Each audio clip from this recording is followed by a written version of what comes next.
Bismillah, Assalamualaikum warahmatullahi wabarakatuh. Bagaimana kabarnya adik-adik? Semoga kita senantiasa diberikan kesehatan oleh Allah Subhanahu wa Ta'ala. Alhamdulillah, pada kesempatan kali ini kita kembali bertemu untuk melanjutkan proses pembelajaran kita yang kita lakukan secara daring. Baiklah adik-adik sekalian, Ibu kembali mengingatkan untuk mengisi absen pada hari ini, silahkan mengabsen seperti biasanya, yaitu mengirimkan VN melalui grup WhatsApp dengan menyebutkan nama, NIM, dan nomor absen. Baiklah adik-adik, sebelum memulai pembelajaran, marilah kita sama-sama mengucapkan basmalah. Bismillahirrahmanirrahim. Nah, adik-adik sekalian, alhamdulillah pada hari ini kita kembali bertemu untuk melanjutkan materi kita, di mana materi sebelumnya kita telah membahas mengenai umroh. Dan pada hari ini kita akan membahas mengenai akikah. Nah, sebelum kita mengetahui lebih dalam mengenai akikah, terlebih dahulu Ibu akan menjelaskan mengenai tujuan pembelajaran pada materi ini.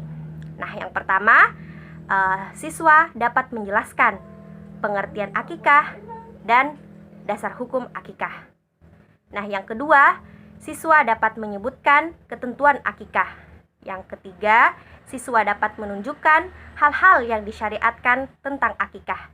Dan yang keempat, yaitu siswa dapat menerapkan hikmah akikah. Nah, selanjutnya kita beralih ke pembahasan yang pertama, yaitu akikah. Nah, pengertian akikah itu sendiri secara bahasa, akikah artinya rambut kepala bayi yang tumbuh sejak lahir. Sedangkan menurut istilah, akikah ialah menyembelih hewan ternak berkenaan dengan kelahiran anak sesuai dengan ketentuan syara sebagai bukti rasa syukur kepada Allah Subhanahu wa Ta'ala.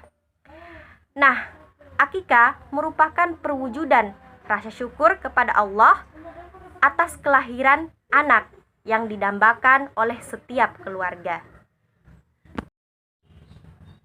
Dasar hukum akikah. Sejarah mencatat bahwa akikah pertama kali dilakukan oleh dua saudara kembar, yakni cucu Rasulullah Shallallahu Alaihi Wasallam, dari perkawinan Fatimah dengan Ali bin Abi Thalib, yakni Hasan dan Husain. Adapun dalil mengenai akikah berdasarkan sabda Rasulullah Shallallahu Alaihi Wasallam, yang artinya dari Samurah radhiyallahu an, Rasulullah Shallallahu Alaihi Wasallam berkata, anak yang baru lahir masih tergadai sampai disembelihkan baginya akikah pada hari ketujuh dari hari lahirnya. Maka itu hendaklah dicukur rambutnya dan diberi nama. Hadis riwayat At-Tirmidzi. Jadi, maksud tergadai ialah bagaimana jaminan harus ditebus dengan membayar, seakan-akan hukumnya wajib bagi yang mampu. Menurut mazhab Syafi'i, hukum akikah ialah sunnah muakkad. Apabila dinazarkan, maka hukumnya menjadi wajib. Hewan yang sah untuk akikah sama dengan hewan yang sah untuk kurban. Untuk laki-laki 2 ekor kambing dan untuk perempuan 1 ekor kambing. Pembahasan yang kedua yaitu ketentuan akikah. Yang pertama, umur binatang akikah sama dengan umur binatang kurban, yakni minimal berusia 2 tahun dan sudah tanggal giginya. Yang kedua, pemanfaatan daging akikah sama dengan pemanfaatan daging kurban, yaitu disedekahkan kepada fakir miskin dan tidak boleh dijual walaupun hanya kulitnya. Yang ketiga, disunahkan daging akikah dimasak terlebih dahulu sebelum dibagikan atau mengundang saudara dan tetangga untuk menyantap daging yang sudah dimasak. Orang yang melaksanakan akikah boleh memakan atau menyimpan sedikit dari daging tersebut, kecuali akikah karena nazar.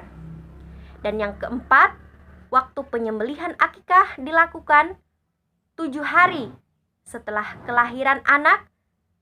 Jika tidak, yaitu hari ke-14 atau hari ke-21 dari kelahiran anak. Jika tidak memungkinkan, maka boleh dilaksanakan kapan saja. Tetapi yang paling afdol dan utama dilakukan pada hari ke-7 dari kelahiran anak. Pembahasan yang ketiga yaitu hal-hal yang disyariatkan tentang akikah. Yang pertama, disyariatkan memberikan nama pada anak dengan nama yang baik pada hari ke-7 atau pada saat dilahirkan. Yang kedua, mencukur seluruh rambutnya tanpa tersisa dan bersedekah dengan perak seberat rambut yang dipotong.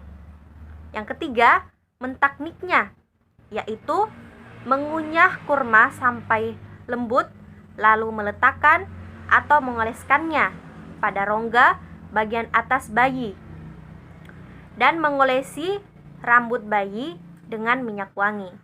Pentaknikan disunahkan dilakukan oleh orang-orang soleh. Pembahasan yang terakhir yaitu hikmah akikah. Yang pertama, merupakan bentuk taqarrub dan rasa syukur kepada Allah Subhanahu wa Ta'ala atas kelahiran seorang anak. Yang kedua, menumbuhkan kecintaan anak kepada kedua orang tuanya. Yang ketiga, mewujudkan hubungan baik kepada tetangga maupun saudara dengan ikut merasakan kegembiraan atas kelahiran anak. Yang keempat, akikah sebagai perlindungan dari syaitan yang mengganggu anak yang baru lahir. Dan yang keempat, akikah dapat memperkuat ukhuwah antara masyarakat. Baiklah adik-adik sekalian, cukup sekian video pembelajaran dan materi pada hari ini.